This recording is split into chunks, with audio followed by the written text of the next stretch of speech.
এই যুগে যদি কেউ একবার বুঝে যায় যে আপনি তাকে মেলা ভালোবাসেন, যাই হয়ে যাক না কেন আপনি তাকে কখনোই ছেড়ে যাবেন না, তাহলে ব্যাস হয়ে গেল। আপনি যে কতটা সস্তা ওই মানুষটার কাছে আপনাকে হাড়ে হাড়ে বুঝিয়ে দেবে।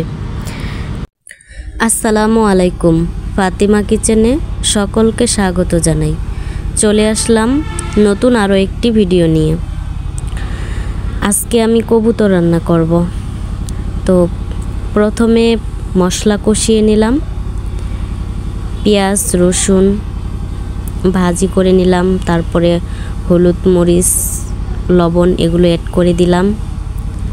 পরবর্তীতে আমি কবুতর ম্যারিনেট করে ফ্রিজে নরমালে রেখে দিয়েছিলাম, ওইগুলা দিয়ে দিলাম। মশলা কষানো হয়ে গেলে এটা খুব ভালোভাবে কষিয়ে নেব। আর কবুতর সব সময় মাখা মাখা করে রান্না করলে ভালো লাগে, সাধারণত আমি এভাবেই রান্না করি। আর হ্যাঁ, কবুতর আমাদের নিজেদেরই, আমরা নিজেরাই পালি। কি সুন্দর বাচ্চা দেয় কিছুদিন পর পর, মানে নাদুস নুদুস, দেখতেও খুব ভালো লাগে। আর 2টা করে কবুতর জবাই করলে রান্না হয়ে যায়। আমি এখানে 2টা কবুতর নিয়েছি। একটা আগের দিন কেটে ধুয়ে পরিষ্কার করে রেখেছিলাম, পরবর্তীতে আরেকটা নিয়ে নিলাম। তো 2টা কবুতর রান্না করতেছি।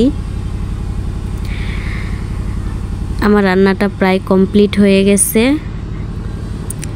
খানিকটা ধনেপাতা দিয়ে দিলাম টেস্ট বাড়ানোর জন্য,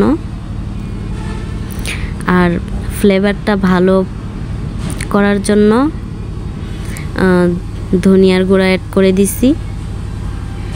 আর 12 মশলা গুঁড়ো করে রেখেছিলাম ভেজে, ওইগুলা দিয়ে দিয়েছি, মানে ওটা স্কিপ হয়ে গেছে।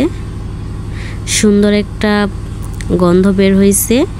আর কবুতরের যে একটা আছে, ওই যে গ্যাস আছে, সেটা বোঝাই যাচ্ছিল না। খাওয়ার সময় বুঝতেই পারিনি যে এটা পাখি না কবুতর, এরকম হয়েছিল। এটা গন্ধ দূর করার জন্য ম্যারিনেট করে ফ্রিজে নরমালে রেখে দিবে, তাহলে দেখবে কবুতরের গন্ধটা আর থাকে না। আমি হালকা ভাজি করে ফ্রিজে রেখে দিয়েছিলাম। গোলমরিচের গুঁড়া দিয়ে মেখে রেখেছিলাম। খুব ভালো একটা গন্ধ বের হয়েছে, আর কালারটাও খুব সুন্দর আসছে, অনেকটা লোভনীয় হয়েছে। এভাবেই রান্নাটা করে নিলাম। রান্নাটা কমপ্লিট হয়ে গেছে। তো ভিডিওটা যদি কোথাও একটু ভালো লাগে প্লিজ একটা লাইক করে দিও আর একটা কমেন্ট কইরো।